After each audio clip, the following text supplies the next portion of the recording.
Champ talk, shooting shots, they just want me to fade. But my game made when I'm getting buckets today. Crossover, pull up, bet you fall for the hezzy.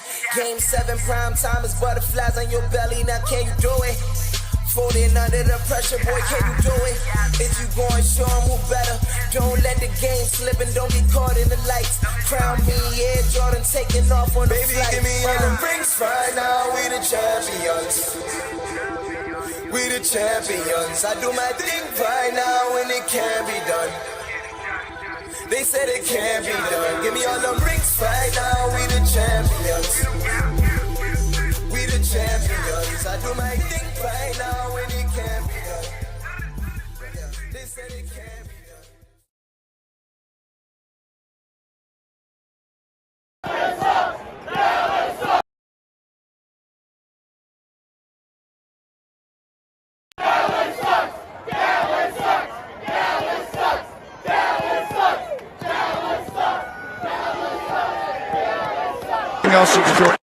Everything else you can throw in the middle of the field or outside. Able to shake off the pressure, fires to the end zone, and it's caught by Dallas Goedert. Touchdown, Philadelphia. Given how far it's kind of come since the bye, where kind of 2-2 started a little bit rocky. What does it say? I wouldn't say it's rocky. I think you guys made it seem rocky. No offense. I mean, you guys just doing your job, but panic outside of the locker room kind of was from outside the locker room. It wasn't in here. We had no panic. We kind of treated it like the preseason games, to be honest. That was kind of the mindset. It was all right. We're done with preseason. Now let's go get things straight. What's it like for you now, like going into?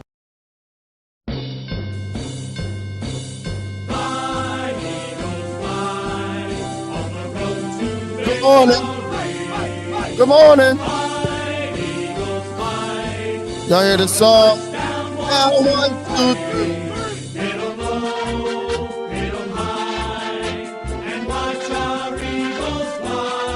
Y'all know what it is.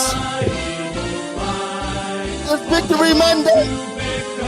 Victory Monday. Good morning, good morning, good morning, good morning, everyone, and welcome to another show this morning. Open Gym presents the Morning Hustle. I'm your host, AB, and it's a beautiful Monday morning. As you heard the song, after every Eagles win is a Victory Monday. We're going to play this song hopefully more and more throughout the year as the year goes on. Again, thank you for stopping by here this morning here on Philly Sports Network. I'm your host, AB. This is the Morning Hustle. Thank you. Thank you for being here. Of course, let's get all the pleasantries out of the way. Like, comment, share, subscribe. Tell your friends, tell your family members, whoever it might be, tell them to come through every week, 11 a.m. We doing this, reacting to after every Eagles game, Phillies, 6, whatever it might be, whatever's going on in the city, we're going to react to it here in the Morning Hustle. We're here on Philly Sports Network. I'm your host, AB. And man, as you've seen in the intro, Eagles dominated the Cowboys this weekend, this Sunday. Shellacked them 34-6. As Saquon, the brother Saquon said, early on there were some trepidation from fans and different things as far as how the team is playing, slow starts, different things like that we all, rightfully so, should have been concerned about, because we know these things can hinder us later on in the season. But right now the team is rolling. They felt like they've always had this. He said he treated this like a preseason game, the first couple games like preseason. Now they're ready to go. Ever since the bye week, they just came out, hot, running together. Nick Sirianni say all the time about the key core values and things of that nature. Competition, continuity, things of that nature like that. So great win from the Eagles yesterday. Again, we know no Dak Prescott, out with the injury to the hammy. CD did play. Michael Parsons came back, so a lot of the players were back that they have on the team, minus the quarterback. We know Cooper Rush was out there. Absolutely understood.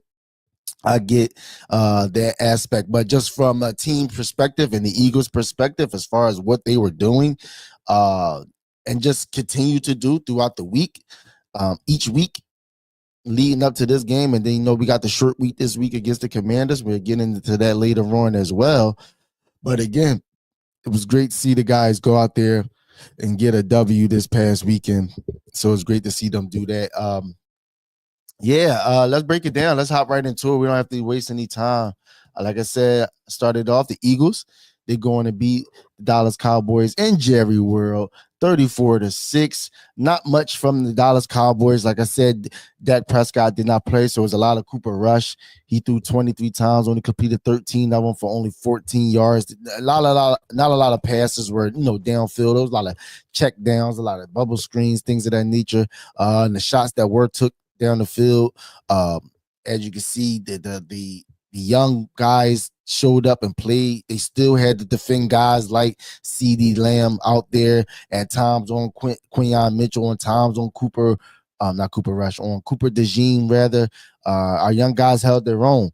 Not a lot of, pass breakups, anything like that, but Quinyon Mitchell just specifically, he's just an excellent player.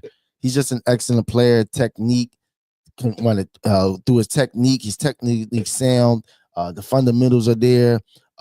Quick feet, quick hips, and loves to tackle as well. With some plays that he did as well out there that was just stopped the third down play from getting the fourth down. They had the punt after that. It was just the young guys really did their job. It wasn't much they could do through the air down the field, obviously because of the lack of talent at the quarterback position. But even with the coach, even being capable enough, or I want to say more so comfortable enough, rather, on calling these type of plays down the field. Like I say, he only threw for 45 yards. Trey Lance did get in towards the end of the game. He only threw 6 passes, completed 4 of them for only 21 yards. He rushed a couple times because he's a runner, but not much going on with their offense. The rushing attack was okay. But we did our job, held our own there. Rico Dow only had 53 yards on 12 attempts. Zeke actually fumbled the ball on the goal line. We actually got that back. The defense was sensational. The defense did what they're supposed to do when you're going up against a team that's handicapped in a sense, when you don't have your star quarterback to be there. Before we dive into the defense, I want to get into this offense, get some offensive stats out there.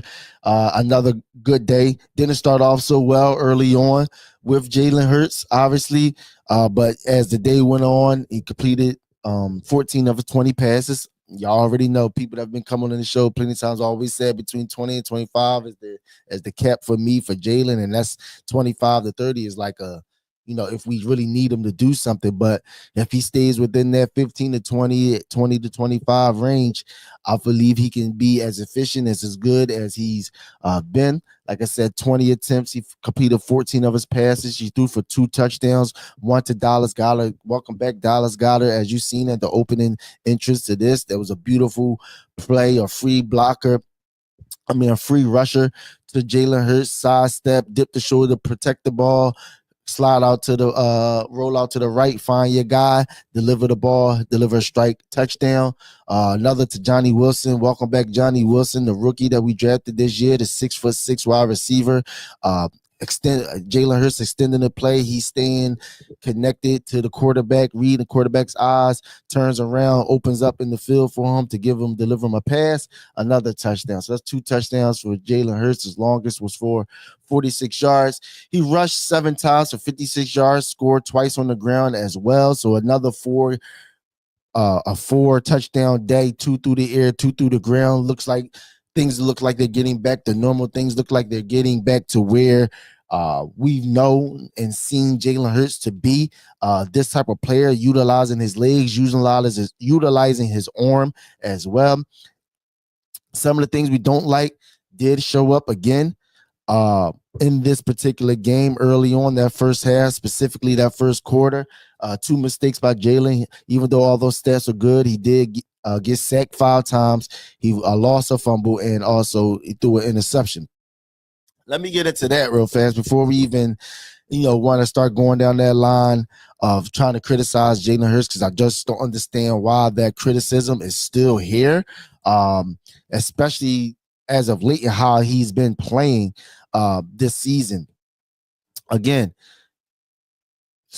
early in the season, a little rocky. Now he's starting to get back to form, looking real healthy. I know he came into the game with he was on the injury report during the week, but the ankle looks fine, running real well, competing the ball real well. So early on in the game, I just felt like, me personally, the team play calling, and this is Kellen Moore. Again, I'm not overly mad at it, or I'm not going to overreact to what they were doing early, because they quickly realized like what they were trying to do wasn't working, and they quickly pivoted back to what they know best. But I just felt early on in the game they were just very bombs away, very kill shot from the get, long ball, too much. It was just too much, a lot of different passes that they were just trying to go down the field. It was just like, I know they're lacking in areas. I know they're missing some players. I know they got a rookie cornerback out there as well, but they definitely showed themselves. They definitely was pushing too hard, pressing too hard. Where there's just, I've said it again, and y'all been on this stream before. With this team and the talent that we have on this team, we don't have to do too much to be successful and to still even dominate teams. As you've seen, we didn't do anything pretty or crazy after trying to, kill shot them to death early on in the game. We just played our game, and look, we still over 30 points to win this game. But after, they slowed down, Jalen fumbled the ball, like I said. That particular play, absolutely. That's when Jalen got to protect the ball. Could he have thrown it away? Should he have thrown it away? Possibly, but even in that situation, the last thing you want to do is lose the ball, protect the ball. It was a great play by Michael Parsons to sack him and strip the ball. Like I said, Jalen had a chance to throw it away or even run initially. Parsons wasn't there. Fred Johnson did a good job to stonewall him, to get him stopped, him from getting there. But again, holding on to the ball, still back to what I was saying, still trying to get the air, the big yardage, the big shots, the kill shots, the downfield passes. That was just a moment to just throw it away, run, or just, if you weren't able to escape when you take the sack, just don't lose the ball. So that's on Jalen Hurts. It's another fumble on his resume, but I'm not going to overreact to it, because again, when you see the touchdown pass, as you've seen the touchdown pass at the beginning of this, it was just amazing. The sidestep, the free blitzer, protecting the ball, all the fundamentals that you ask for your quarterback to have to protect the ball and then to deliver a shot for a touchdown was perfect. The interception, I know it goes on his record. It's a stat that the quarterback has to keep. But me personally, that was just a great play. A great play by Trevon Diggs. I mean, how he played it, how he baited Jalen Hurts. Because again, 9 times out of 10, that seam route by the tight end, that's a touchdown. 9 times out of 10. Trevon Diggs, he recognized it, turned his hips, turned around, and he's a ball hawk. He likes to go for the ball, undercuts the route, gets the interception in the end zone. Great play. Kudos. Hats off to Trevon Diggs. It was just a great play. Sometimes, like the cliche word is, the other side get paid too, other players get paid too. That is true. That is absolutely true. And he made a good play. Rather he gives up a lot of yards or not, that's one thing he's going to do. He's going to attack the ball. He's going to try to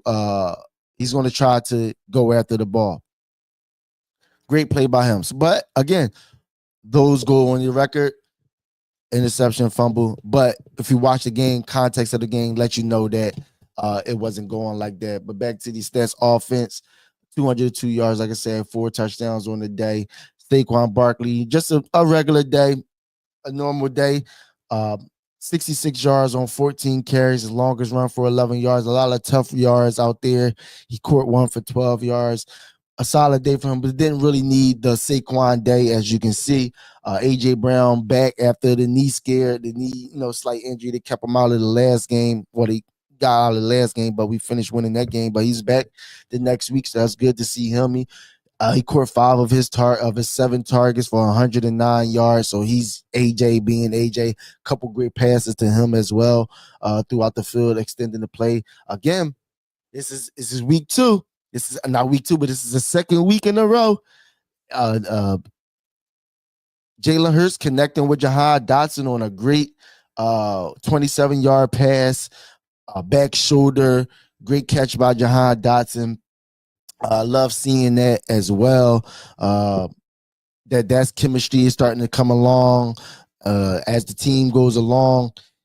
I automatically see that is going to evolve. It's going to get better as they get more comfortable, as the quarterback get more comfortable with everybody. Like you said, Kyle Katera did a good job in the absence of Dallas Goedert. But as you can see, once you insert Dallas Goedert back into the game, it's a different level. It's another weapon that can be used. And then the touchdown that should have been that Trevon Diggs, when intercepted the ball, that was actually to Kyle Katera. So like I spoke about on the last show, knowing that you have Kyle Katera as your backup and he is serviceable and he can play, he can run, he can catch behind Dallas Goedert, that's only another added weapon. They tried to utilize him yesterday as well, but it was an interception. But still, you have that there. Devontae Smith, not a lot going on with him last night. Didn't need to. It was a lot, just didn't need to happen. But let's get into Baldy. He breaks down. Like I said, this offense is evolving. This offense is starting to gel. This offense is starting to get things together going on. So let's listen to Baldy. I know I love Baldy breakdowns. He breaks down every game, every week. This is him on the Eagles and the Eagles offense, and we're going to respond to it. Said that they haven't scratched the surface of this offense yet, and it is evolving. There's Van Summeren at fullback, right? You get the double here, you get the double with Fred Johnson out here on Micah, and you get the lead block on Jordan Lewis, and there goes Saquon, all right, for 9 yards right up the middle. Now you do this, all right, here you go. Now, watch what you do. Now you're going to run a counter tray. Watch Mekhi Becton and Lane Johnson both pull. Now, right here, honestly, nobody in Dallas knows where it's going. Eric Kendricks, the middle linebacker, is following Mekhi. He takes himself out of the picture and he gives it to Saquon. All right, now, they come back and they run the exact same play. Right, here's Saquon. All right, watch. Here comes Mekhi and Lane Johnson. And Dallas is not going to know who's got the ball at the mesh. It's getting better. So now right here, they don't know. But here comes Mekhi, he's the trapper. Here comes Lane, he's the rapper.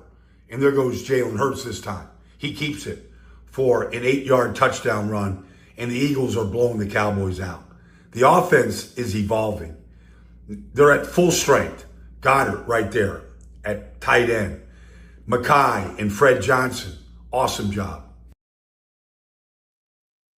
And Baldy said the best. It's evolving. It's coming together. Things are starting to come together and evolve. The more time they play, the more reps that they take. I'm gonna keep saying it till I'm blue in the face. This offense is so talented that long as you do your job, yes, there'll be moments where Jalen Hurts has to be special.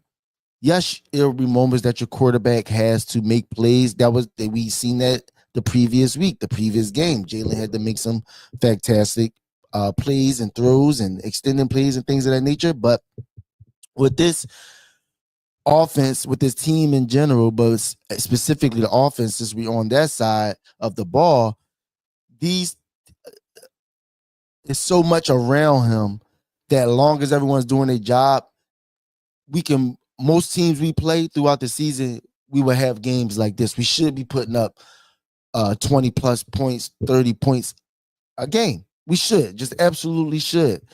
AJ Brown, all the teams, the Dallas, Calcaterra, Smitty, Saquon, the list goes on, Dotson. all these players. Let's just get the ball into the playmaker's hand. I love the approach since the bye week. I love what we've been doing in the run game, using linebackers, utilizing other players, different concepts. And then when things work, as you see now, when we utilize the RPOs, they actually mean something. Because what? Now we run the ball, something that Eagles fans, that's a staple of ours that we should always do as a team, we've always been like that. We are a run team. So now that you're running the ball, now it affects play action. Now you have to respect it. And then who you running the ball with. Now it opens up the passing game. Now it open up different route concepts and route trees that you can use. Now when you're not just only in shotgun and now you're under center and you actually throwing the ball from under center, is doing rollout. Now all these things mesh with the talent that you have around the team. These are the kind of things that help you win games. When we were just lining up in shotgun, standing there, no motion, all the runs are out of shotgun, it was very simplistic to the point where teams loved it. Essentially, it's like basketball when you get a rebound. How some coaches try to teach their players to like push the pace, get the ball down the floor. Don't let teams set up their defense, because obviously it will be much harder to get a bucket.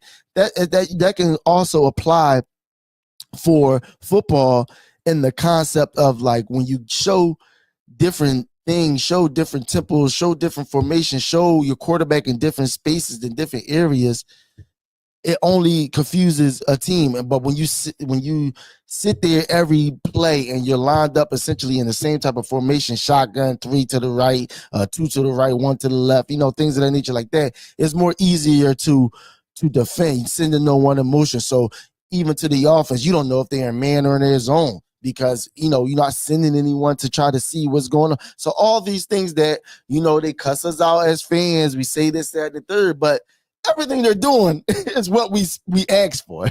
Everything they're doing is what we asked for, and we see that it showed difference. Yes, we aren't experts. We don't play the game. We're not running out there. We can't do half of the things that you guys do on that field.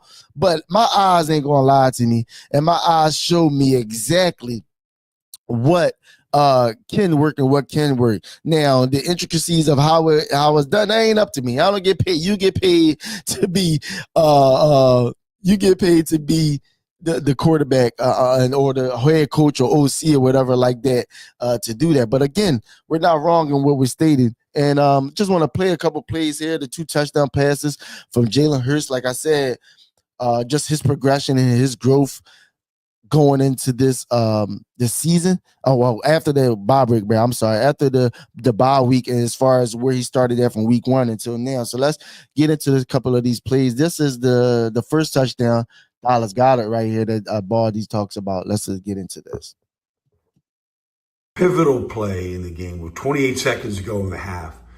The Cowboys are going to line up with a 4-man rush, and they're going to bring a delayed DeMarvin and Overshown here. All right, it's a great blitz. Lane does a great job. Great blitz by them, and this is the progression that I speak of about Jalen Hurts. Of Micah Parsons, but this is the key right here. Jalen right here, breaking the tackle, protecting the ball. But eyes are up now. All right, here he comes. Eyes up. It's a 7-6 game, and now it's a 14-6 game to Dallas Goedert beating Donovan Wilson. When you watch the play, there's not a lot here. Dallas does a good job, all right, with their 6 men covering the Eagles' 5 receivers right here. Do a pretty good job. Like right here, Jalen's got to make a decision. He's got pressure. But everybody's sort of covered right now. They got 4-on-3 over here. They're man-to-man up top. But this is the key, is not only does Jalen break free, but Dallas Goedert gets back in the lineup and uncovers on Donovan Wilson, and he uses his big body. And just like that, the Eagles score right before the half, and it was kind of a layup with Goedert back in the lineup. I mean, there was a great breakdown by Baldy right there. Like I said, everything doesn't work. Great blitz by them, by the Dallas Cowboys. A free blitzer going right at Jalen Hurts.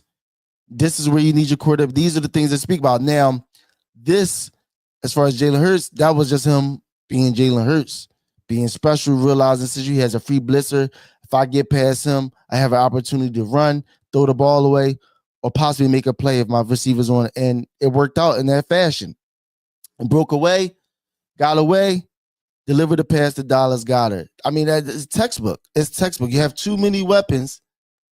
Long as Jalen Hurts keep it simple, make the plays that he needs to play, things like this can happen continuously. So I love the progression. I love the sidestep. I love the manipulation of the pocket. I love the two hands on the ball. This was after the fumble as well. So again, we're learning on the fly.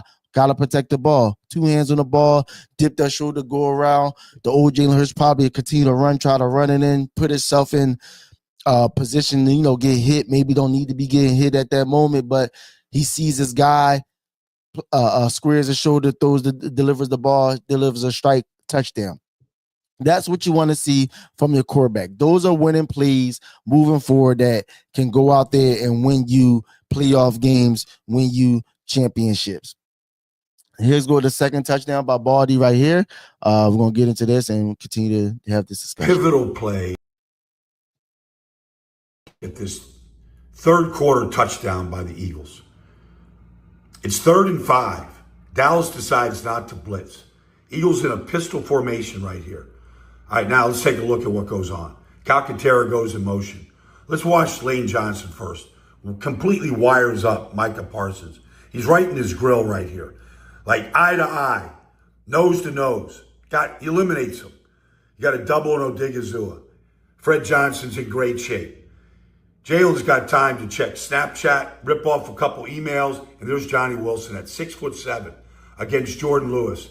And Hurts steps up and rifles the first touchdown of Johnny Wilson's career right there. In the back of the letters of the end zone, Eagles take a commanding lead in the third quarter. Hell of a play. Hell of a play again. Appreciate everybody coming in right now. Hell of a play. Hell of a play right there. Initially, ball snap. First, obviously starting in the trenches, offensive line. Great protection. No one's open initially. Again, back to your quarterback. Too much talent. This is Johnny Wilson. We talking about your fourth receiver on the roster that's out there on the field. Let you know the comfortability from the coaches in these players, putting them in positions like that in the red zone when you know these are obviously not this particular game, but moving forward, red zone completions are very important. Red zone touchdowns are very important. You don't want to go into the red zone and not leave with any points whatsoever, but you especially want to leave with a touchdown. Way to extend the play. Again, these are the good and the bad with Jalen Hurts when it comes to extending the plays. It's a lot more good when he does it, but the bad comes with it as well. But he's been better with that as well. But again, extending the play, manipulating the pocket, moving up in the pocket, rolling to his left, see a man get over, deliver a strike. All the things people say he couldn't do. That was over the middle. That was on the run. That was on a different platform of a throw of a release of Jalen Hurts to his wide receiver, right into the hands, touchdown. Rookie, first touchdown of the year in Dallas, and Jerry Will. It was a great day by him. Want to pull up a stat here as well because I know I'm not going to go too much on the Jalen because I already came at the Jalen haters already, but just a quick stat here when it comes to Jalen Hurts because, that was the other things that, again, the progression is starting to get there. It's getting better. The question was, especially since that Buccaneers game where – the thing was, if you pressure Hurts, you can make him make mistakes. You can make him do this. You can make him do that. Here's a stat right here by Next Gen Stats. I believe it here. It is, Next Gen Stats here. Jalen Hurts, who was pressured on over half of his dropbacks against the Cowboys, 53.6%, finished 7 of 9 for 115 yards and 2 touchdowns passing under pressure, plus 27.2% CPO. Again, since week 3, Hurts has thrown 4 touchdowns and 0 interceptions under pressure. They said he couldn't handle pressure. They said if you pressure up, send blitzers, send extra men. You can rattle them, you can get them nervous, you can get them interceptions, things of that nature like that. We just broke it down and we seen it. The stat is right here. The Cowboys pressured over 53.6%. That's over half of the time during this game. Jalen Hurts threw 2 touchdowns and was 7 for 9 for 115 yards. They said Jalen couldn't do it. They said Jalen couldn't throw the deep pass. Said Jalen couldn't throw it over the middle. They said Jalen couldn't read defenses. They said Jalen couldn't go under center. They said Jalen couldn't handle pressure. What's next? What else you got for us? What else do you got for us now? He's checking off the boxes, and I love it. I love it. I love it. Because again, yes, we might have criticisms, but when I'm not sure why it's this condensation or this unfair analysis of Jalen Hurts this season, because when you look around the NFL, no quarterback in the NFL has a perfect game. I don't care if your name is Patrick Mahomes. We just seen this past Sunday. Jared Goff, Sunday Night Football, national TV game. Jared Goff threw 5 interceptions, 5 of them. Jalen throws 1 and 1 fumble or anything like that. Now it's, we're not winning. Jared Goff threw 5 interceptions on Sunday Night Football. Go Birds, go Birds, go Birds. Yes, sir. 7-2. We beating Commanders. Yup, a short week. We'll get into that real soon. Again. All these different things they're saying about him. He just continued to check the boxes. Jalen continued to check the boxes. Jalen continues to prove the dollars wrong. Jalen continues to show that he can learn, he can progress, he can be a quarterback, he can be an elite quarterback, he can be a top 5, top 10 quarterback for sure. Yes, does he has to do some building? Yes, he has to, bring that, show that on a consistent basis. But this is a great start because ever since the bye week, the guy has been on a tear. I just showed you since the bye week, Jalen Hurts has thrown, since week 3, Jalen Hurts has thrown 4 TDs under pressure. So the things they said that he couldn't do, he's going out there and showing that he can do. So I'm proud of him. I'm proud of his offense. Kellen Moore, as you can see, he's definitely getting comfortable, him and Jalen. I love the creativity with the plays. I didn't see a bubble screen. Yesterday. And if I did, I'm sorry, because I'm not gonna lie, the way the game was going, you in and out, grab a snack here, go over here, talk to whatever. But again, if there was one, I'm glad I didn't see it. I probably would have been rolling on the floor. But again, didn't see bubble screens, anything like that. So that lets you know that the offensive coordinator is looking at himself in the mirror. Okay, we can't utilize this. We don't have the personnel to do that, or whatever it is that, or maybe we just can't get the timing down or anything like that. Whatever it might be, just realizing that it can't happen anymore. So let's try different things. We just show we still going under center. We still got Van Sherman, who's our linebacker, playing fullback. We're showing different looks under center, throwing under center, rollouts, in the shotgun, but running, all the different things we wanted to see that we know if we start doing these things, this offense can be elite. This offense can be elite moving forward. But let's flip over to the defensive side, who showed out once again. And I want to throw a stat up here right now but my guy Shield Kapadia from the Ringer. After today's performance, yes, I know it is Cooper Rush. We're going to preface that as always. Yes, we know it's Cooper Rush, but the Eagles defense is now allowing 16.2 points per game on the season, tied for second in the NFL behind only the Chargers. They are 5th in the NFL in EPA per play and 6th in the defensive success rate. What more? 16 points a game. That's probably a little extreme for me. It might be a little bit of an overachieving thing. If we can keep that up throughout the season, that would be amazing, especially with teams like Baltimore, Steelers, teams like that, Commanders coming up very shortly, the Rams.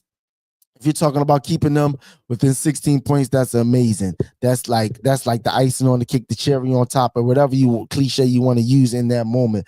I was always a guy that listen, keep it within 18 points per game. I feel like that's middle of the pack average, a little above average. Keeps you in games at all times, because we all know in this NFL, if you're not scoring over 20 points, the goal is to score 20 points, rather, I should say. You score 20 points or more, your chances of winning skyrocket when it comes to percentages as far as in the game. But for the defense to show up the way they showed up yesterday, yes, we know it's Cooper Rush, but this has just been a continuance, and I don't care what no one says. Momentum matters, confidence matters, good play matters. Another interception from not another, but an interception by C.J. Gardner-Johnson. A sack, who showed up of all people, a sack by the guy Justin Huff, by Bryce Huff. I'm sorry, Bryce Huff, the newly acquired $50 million man. It was good to see him get in there. Yes, it was Cooper Rush, but offensive line is still offensive line. It was a wide nine technique, hand in the dirt. He's come out and, let us know, expressed that to Vic Fangio, that he likes his hands in the dirt. It gives him a better push off, whether that's real or not. But whatever it is that makes a guy comfortable to be able to be successful, and if he could continue that, especially when we play better quarterbacks coming up down the stretch, that'll be amazing, because we're going to need him. We didn't make any trades this offseason. I mean, this trade deadline, so no one's coming to help. No one's coming to help. And I know I'm on record that I know that the defense line, I feel like, can be only get much so better, but marginally, I do believe they can get marginally better, above average. Absolutely, they have the talent there. They just got to put it together. As specifically, guys like Jalen Carter, Josh Sweat, if he can get back into form. Milton Williams has been playing well as well. So guys like that, or Joe Moore has been out there. I've been seeing Jalix Hunt, the rookie as well that we got. He got a couple snaps last night as well. I mean, yesterday as well, Sunday. But if this defense can be above average, I feel like it won't kill us in the long run, rather I should say. That's my goal for this defense. If we talk about they become top defense in the league and they're getting sacks left and right, hey, prove me wrong. Tell me. I am easily persuaded to sit there and admit that, hey, I was wrong about a person, because first of all, it's my team. I want everyone that's out there on that team to be successful and play well, because that means my team 9 times out of 10 are going to win. Y'all know about me with Nakobe Dean. I wanted to see it. He's been consistent. The linebacker play has been very consistent and has been very good. Tackling machines, interceptions, fumbles. Zach Bond is just he's just been sensational. That's someone that the Eagles need to look to sign ASAP, just to get him locked in with the team going forward. And I credit all this, again, to Vic Fangio. I credit Vic Fangio for this specific reason, for sure.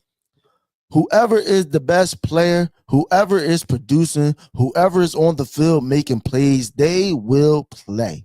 And I love that about him. I know people make money, but we want to win games. He's in the business as a head coach, is a result business within this business. And as a defensive coordinator in the NFL, it's about results.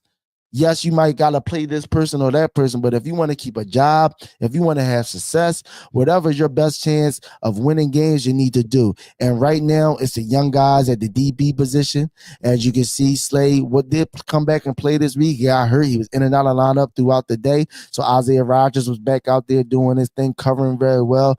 Quinyon Mitchell, I spoke about in the beginning of this show in the beginning. He's been sensational.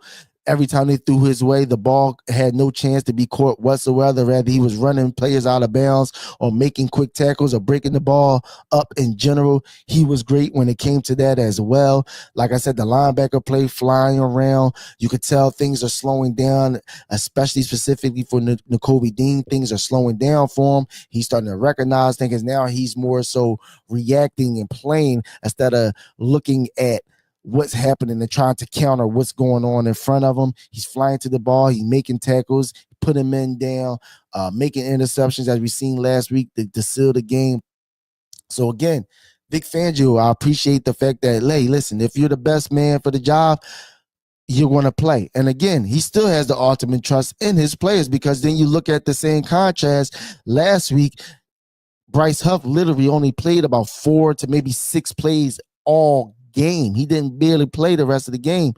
But this game, he played a little bit more, not a lot, but he played a little bit more to where he even was able to make a play and get a strip sack. That was great. And we got the ball back, fumble recovery. But again, he's not scared to put people in and out, rotate players. If you're doing good, if this is your week, you're going to be out there. If this is not your week, you're not going to be out there. BG, we all know, my guy, Brandon Graham, he had a great beginning of the season, flashing every week. This week, it wasn't a lot of Brandon Graham out there. Jalen Hunks was out there. You know, Bryce Huff was a little more out there. Jomo, Milton Williams, guys was getting playing time. Granted, it was the quarterback that was out there. They was missing another offensive lineman as well. So I understand the thinking as well. As a DC, this is me as well. Let's get these young guys out there. Let's try to get them going. Let's try to get them some reps. Even on offensive wise, you got Johnny Wilson out there, Anaya Smith as well, another wide receiver we drafted. Just getting them reps, getting them comfortable. So I understand and I respect and I'm glad that the coaches are taking this approach or getting as much time when it is appropriate to get these young guys playing. And again, going into this game, I said it, and this is probably the perfect scenario, knowing we got a short week, knowing we got the Commanders coming into town Thursday night football on a short week, and they just lost to the Steelers this week. We know, and it's a division game, so we know it's going to be a tough game. So we didn't need to take this particular Cowboys game for granted. Not saying that they did, but like it was just going to push over and we was just going to win this game. And you seen that early on in the game. It was a lot of deep shots, a lot of let's try to kill them early, put them out their misery, whereas like, don't press the issue. Let's just do what we got to do. We still got the 30-point win. We still got to put in the backups. We seen Kenny Pickett. Kenny Pickett seen the field. And for a good reason, not a bad reason. Not Jalen playing bad or hurt or anything. That Kenny Pickett seen the field. That was probably the perfect position, the perfect scenario this Eagles team could have put themselves in. And I said it even going into the game. We want to go into this game, dominate on all phases, get the backups in the game, try to rest our players as much as we possibly can, and get ready for third night. And we succeeded in that plan. In the fourth quarter, Kenny Pickett was in the game. Kenny Pickett, my backup quarterback, got a lot of the starters out of the game. Lane Johnson, you had Will Shipley coming in for Saquon, getting some reps. A lot of the younger wide receivers was out there. That's the best recipe for this week. This is the best situation we could ask for going into a short week of Thursday night football, because we have the Commanders coming off a loss now, because we have the Commanders that actually have a competent quarterback that can actually get the ball to their receivers like Terry McLaurin. But again, this is what we needed to see from our Eagles this past weekend, this past Sunday against this team that we just played in, the Dallas Cowboys. We needed this. This is absolutely what we needed, because we all know if we drag this out, it was a close game. It's Cooper Rush. Could you understand what we'll be talking about right now if this was a game like the previous week against the Jaguars and you're talking about Cooper Rush taking us down to the wire and we had to make a play like a N'Kobe Dean interception at the end of the play to get away with a win against a team like this who's struggling? No way. Today will be hell. Today will be pandemonium, even if we won. Because not only not having to take this game down to the wire, now we're talking about possibly risking injury for anybody out there. Just the healthiest we've been. Obviously, we're only missing Jordan Mailata, who looks like we don't know the news as far as what's going on, but he's definitely in the window as far as being done with the IR. So we'll see how that's going forward. But again, this was the best situation we could have been into, getting our team that win, getting a 30-point lead, them only scoring 6 points, not really doing much, getting our backups in the game to get our starters much needed rest and getting ready for the Washington Commanders. And all in all, through all this, you know the cliche, misery loves company. Well, listen, this is the good way of saying that, because misery loves company, and I'm accompanying accompany the Dallas Cowboys in their misery right now, because Dallas Cowboys continuously doing Cowboys things, and I just love to just hear this. This is Michael Parsons on his head coach after losing to the Eagles 34. Mike's on the final year of his contract, so outside there's of course going to be questions.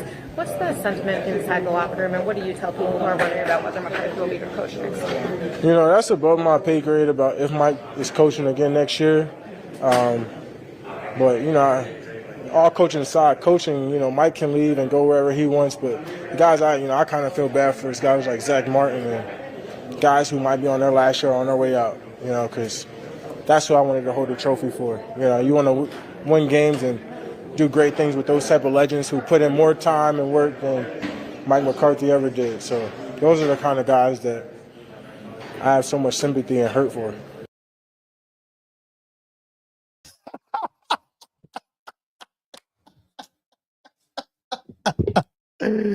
Thank you, Michael Parsons. I needed that laugh. What? Listen, misery love company. Listen, they miserable right now. This good brother right here, AB, is sitting right there next to you. All right, Micah? Are you all right, Micah? Because that was amazing, first of all. I mean, completely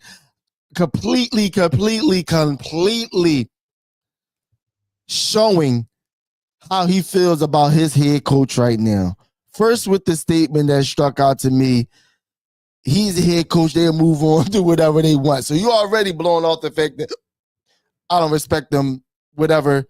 I don't care what goes on to it. And then to compound that, to end the statement off with, I feel more about these guys like Zach Martin who put in more work than Mike McCarthy has ever done. That statement right there is crazy.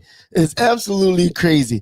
I understand what he's trying to say. He's more so speaking about on the field, you know, in the weight room, you know, working out, things of that nature like that. But to sit there and say put in more work than Mike McCarthy has ever done is absolutely, that's crazy work, as Shady would say. That's absolutely insane to me to say that about your head coach after losing to a division rival and it be the Eagles by 20 points, 20 plus points. 30 because we're 30 for these. So yeah, about 20 plus points. So that's astonishing to me.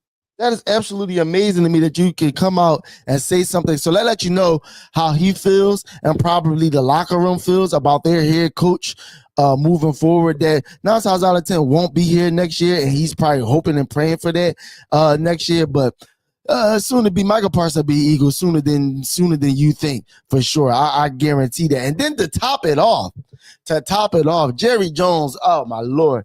We all know about the sun glare. I mean, the sun glare in the stadium is absolutely ridiculous. I know other teams complain about it as well, but when it starts to even hinder your own team, it's like, come on, Jerry, you got to take some accountability. Why would you build a stadium as luxurious and amazing as it might be with a window on the side that you know the sun sets on every day with the hugest sun glare ever to even cost your own team? CeeDee Lamb, the one positive time they was in the red zone, CeeDee Lamb beat, I want to say it was CJ Gardner-Johnson, in the end zone, wide open.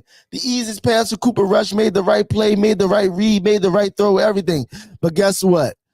Cowboys being Cowboys. If it ain't on the field doing something, it's your management building a stadium with a sun glare, like Jesus coming back or something like that. It was crazy. CeeDee Lamb wide open, can't see the ball whatsoever, runs right past the football. Incomplete pass. Now they're kicking a field goal for 3 instead of having a sack, having 6 points on the board. And this is Jerry Jones' statement when asked about the sun glare. Frustrated Jerry Jones has some comments about the sun impacting play at AT&T Stadium. By the way, we know where the sun is going to be when we decide to flip the coin or not. We do know where the damn sun is going to be in our own stadium. Why not put up curtains over the windows, was asked Jerry. Well, let's Let's tear down the damn stadium. Let's tear the damn stadium down and build another one. Are you kidding me? Everyone has got the same thing. Every team that comes in here has the same issues. I'm saying the world knows where the sun is. You get to know that almost a year in advance. Someone asked me about the sun. Jerry Jones is nuts. What about the sun? Where's the moon? What? Where's the moon? What are we talking about, Jerry? Please tell me, what are we talking about, Jerry Jones? Where's the moon? Jerry, stop. I'll tell you this, Jerry Jones, he needs to live forever. Y'all, I don't know if y'all watched Futurama in the past or whatever, or maybe seen some of these futuristic type of shows or anything like that. Even when Jerry Jones is not here anymore, body fell, whatever it might be, they need to just stick Jerry Jones' head in a glass container, fill it with water, preserve that man as long as possible, because we know as long as he lives, he's going to be the GM, president, and the owner of the Dallas Cowboys. And that is probably the best and most ideal situation for every team in the NFC, let alone the NFC East moving forward. Because Jerry Jones just makes me absolutely cry at times with some of the statements and things that he says sometimes, because it does what? You have a whole year in advance. I understand it if it's an advantage for your team and other teams complain about it and things happen to other teams and they're complaining about it, but your team is still thriving in that situation. Absolutely. Let's rock with it. That's why some teams have outdoor stadiums sometimes. That's why some teams have domes. Inclement weather plays a factor. It's hard to play in Pittsburgh in the cold and, come to Philly and things of that nature like that. Minnesota, all those things. So I get it. But when it starts to negatively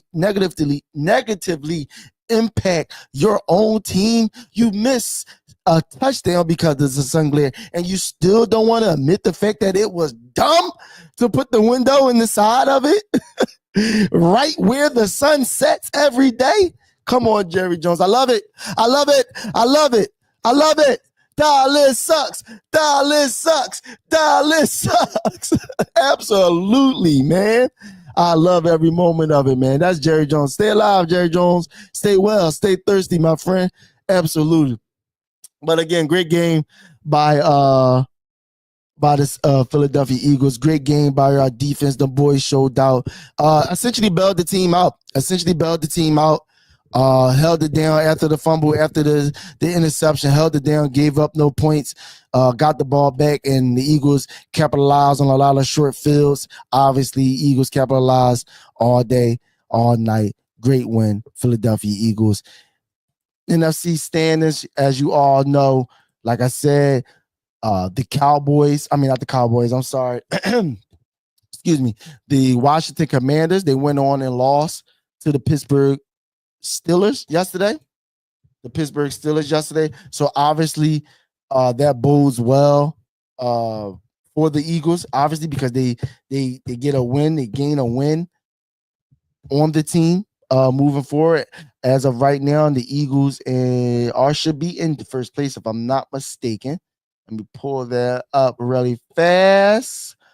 All right, there we go. So yes, they're first right now. Obviously, we have 7-2. Washington at 7-3. We have one less loss, obviously, because we had our bye week already. So that goes into factor right there why they have an extra game on us. But again, we play Washington this Thursday, so that's going to be a pivotal game, a great game that could definitely give us some wiggle room, give us some length and traction and space in between.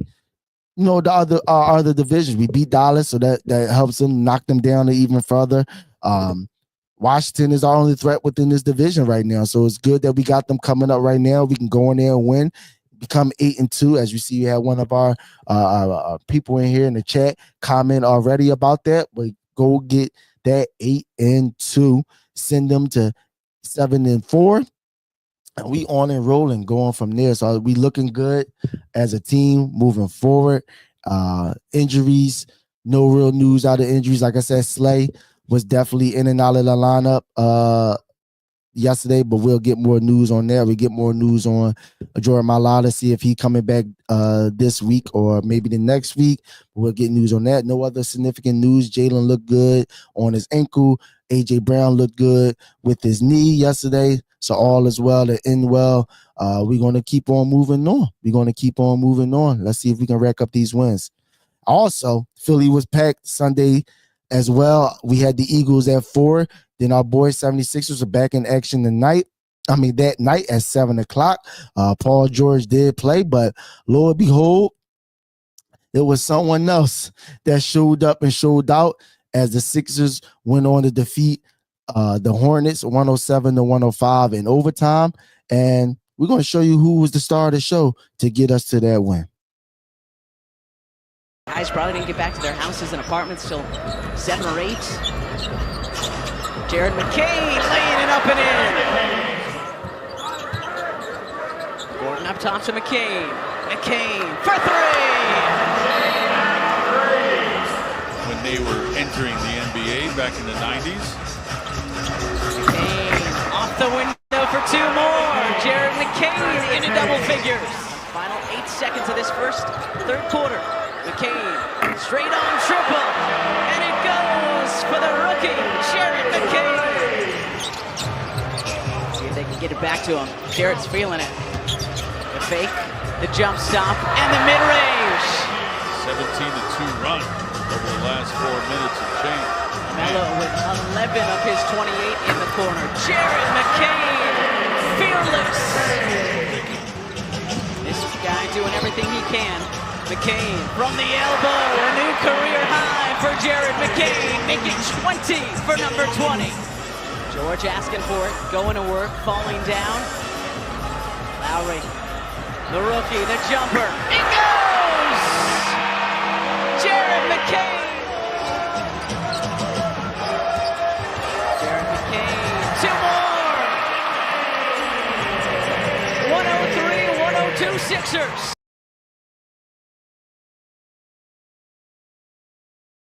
Woo! Jared McCain for 3. Jared McCain with the layup. Jared McCain from 3. Jared McCain at the buzzer.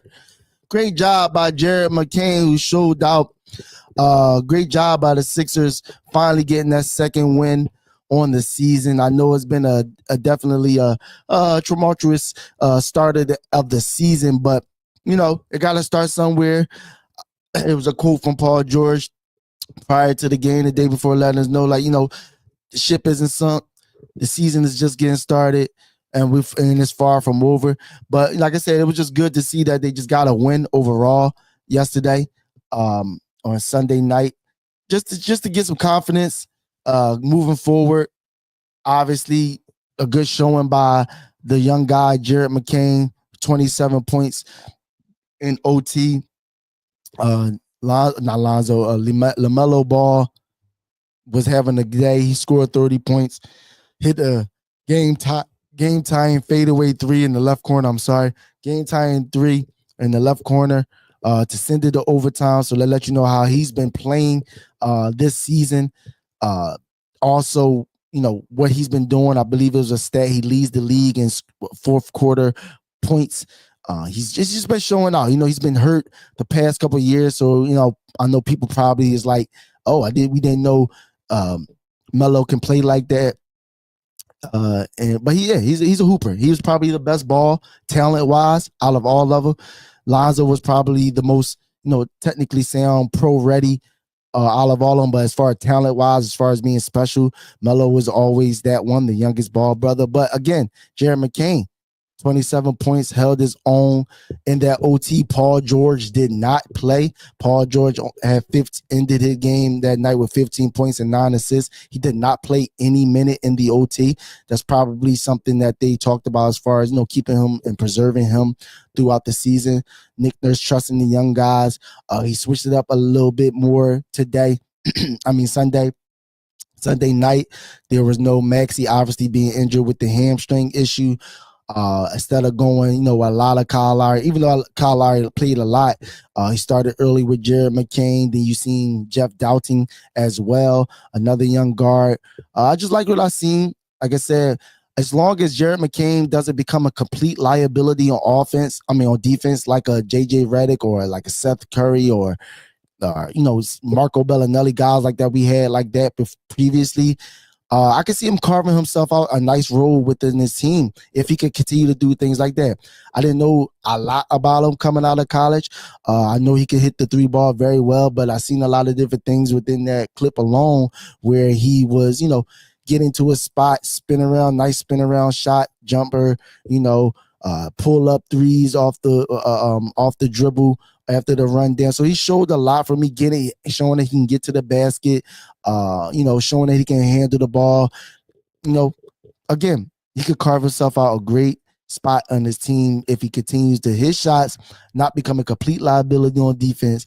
And then also, if he can get that playmaking up years to come, he can be here for years to come and not just be a trade piece as I'm hearing him becoming. Because listen, we need as much firepower as we can. I know we're still waiting for the big guy to come back. It looks like he'll be playing this Tuesday night against the New York Knicks. So that's good to hear as well. That's why it was also good to get this win this Sunday night, because going into the next game, you get some reinforcements with Joel Embiid coming back Tuesday. You got Paul George still being here. So I look forward to see how this looks Tuesday night. I'm excited. I'll definitely be streaming that next day after that game to talk about that. So we're definitely going to be out here talking about that. But just to give you some context of the game, how it went. Again, we all know about Jared McCain. Ended the night with 27 points, 2 assists, 3 rebounds. Let's see, he hit 10 of his 10 of his 18 field goals. He attempted 8 threes, but made 3 of them, so that's good as well. 37%, that's right on par. Gershon Yabusele, again, another good game. He's going to definitely carve himself out. He's showing that he's coming as advertised, rebounding, offensive rebounding, hitting clutch shots, making good plays, post-up moves, getting baskets when we need to. He had a nice back down play to get a basket in the fourth that we needed from him. He ended the game with 20 points, 8 rebounds. 2 of them was offensive, like I spoke about before. He attempted 4 threes, made 2 of his, made 8 of his 13 shots from the floor in general. So again, Gershon, another one that's showing his versatility, as well as he's gonna have to play later on. A little disappointed in Andre Drummond as of late. He still ended the game with a double, 13 points, 10 rebounds, but foul trouble, can't make certain shots, defensive liability at times. But again, I feel like that's more so that'll level out, because he's one of those players that I feel like it's too much of them.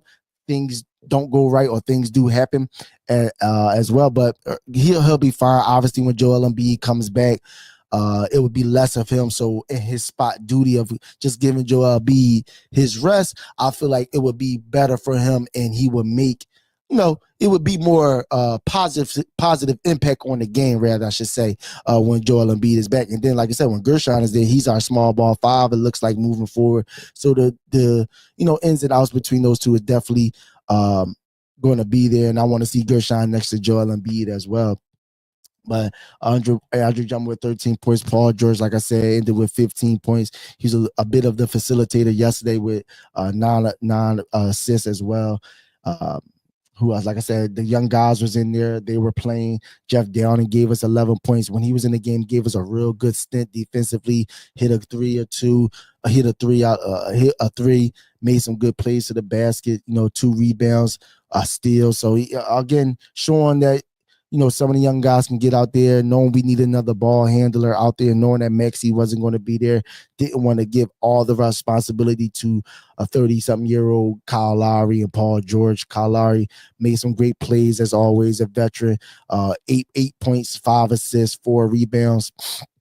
He made a crucial he didn't get the rebound, but when the Hornets tried to miss the field free throw late in the game to try to get the ball back, he went and got the rebound. We got the ball back on on offense and basically ended the game. So made a good play to, mutt some things up on the rebound, and we got the ball back. So it was just good to see these guys out there looking good, at least not looking good, but playing better, especially the young guys, knowing that the big guys are there. I believe it's definitely good to see those guys get some playing time early, because these guys definitely need the playing time. So we're going to need them later on.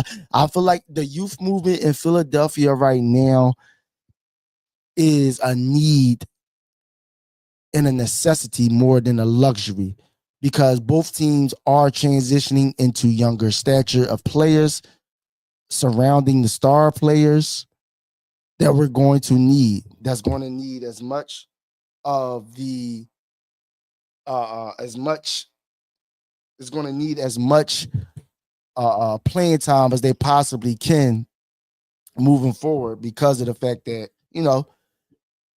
we're going to need him. Again, Jared McCain can carve himself out a very good role.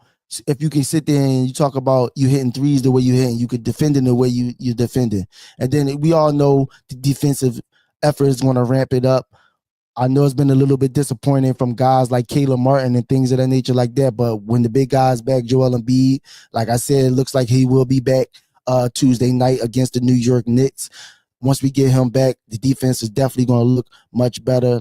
Paul George, again, didn't play the overtime, but still showing that he can defend, still show that he made some great fadeaway pull-up shots in the mid-range, didn't make a lot of his threes, was a little off and didn't like the last second shot to win the game, and he went for three instead of just trying to win, because it was a tie game. But again, these are just the growing pains, just like the Eagles early on in the season, how they, struggle early, look bad. Let's get it time. We talking about 82 games. We talking about only 8 or 9 games into the season. Paul George already told you it's far from over. The ship is not sunk just yet. And if they believe in themselves and you get these guys coming back healthy and we can get the big three, Maxey, Joel, and Paul George all on the floor as much as possible, the sky's the limit. But obviously, me personally, I'm at a wait and see type of situation anyway. So I still want to see them do it. I'm not just going to go off of, what they say. I know the talent that we have. I know who PG is. I know who Joel Embiid is and all that. But at the same token, I has to see it on the floor. I have to see past the second round. We got to get to an Eastern Conference championship round. We have to. And I believe this is the team that can do that.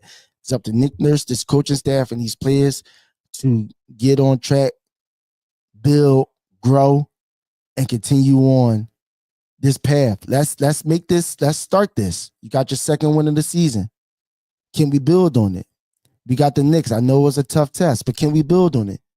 Can we go out there and get a win? Can we get 2 wins in a row? Can we get 3, 4, 5? Can we go on a win streak here? Can we show that we are the team that people preseason looked at and seen that it has a real chance to make some noise there? Can we be that? It remains to be seen, and I'm excited to see how it actually turns out and what it turns into moving forward into this NBA season. Again, return to Joel Embiid, Paul George, Maxey, probably another couple more games until we see him again. But we get the big fella back Tuesday. Let's see how we do this thing. Let's see how we start putting this thing together. And please don't go into this game thinking we just supposed to come out gunbusters. If we do, shoot, thank you. More power to you. But the man hasn't been on the floor. Live action is different. Let's go into this game with some perspective. Let's go into this game really understanding, the totality and what's going on. But again, he'll be back. And I know rather he's gives you an all outstanding offensive, defensive performance, his presence alone is already going to make things happen, make things shake. And it's going to look a whole lot different when you got number 21 back there, man in the paint. But other than that, that's all I got for you today. I appreciate you guys coming today. Make sure you like, comment, share, subscribe. Tell your friends, tell your family, tell your mama, tell your papa, tell your everybody, uncle, mama, everybody, all them cousins that you know. Let them know, come over here to Open Gym, man. Come over here to Philly Sports Network, the Morning Hustle Show, each and every week, Mondays, and each and after every Sixers game. I am your host, AB, once again. And you know, on a Victory Monday at the Eagles, when we go out one way, and we go out one way only. Play my music.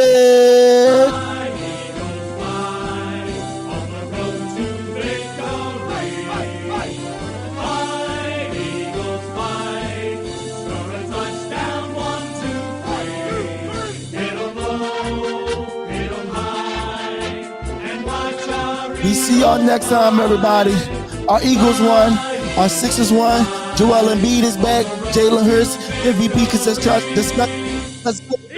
E-A-G-L-E-S, Eagles. Y'all already know what it is, and y'all already know what time it is. Your boy AB, and I'm signing off. Until next time. See you later. Yes, sir.